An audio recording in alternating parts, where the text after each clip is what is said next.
домбыраның құлағын келтіруді үйретіңізші. Қазір үйретемін.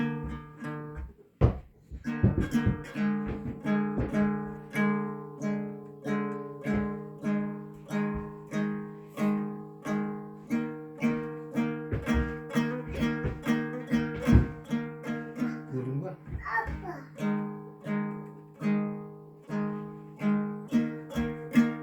Көрдің ба? Мынау қаттылау болады, мынаусы сәл бостау болады. Адам көрсін бе? Астың кішектен үстің кішек бостау болады. Екеуінің дауысы бір-біріне үйлесіп тұру керек.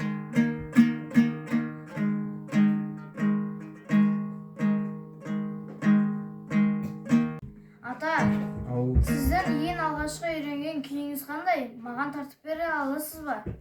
ең бірінші күй ма? Бірінші күй мынау Құрманғазының мектепте үйірмеде үйреткен.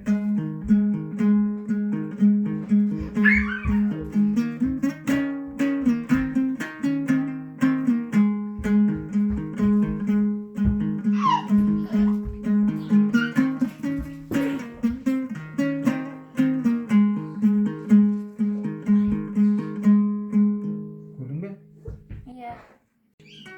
Ата, аққу күйінің Ау, тарихын айтып бере аласыз ба? аққу күйінің тарихы, оны мынау Нұрғиса Тілендиев деген атаң шығарған күйді, түсінің бе?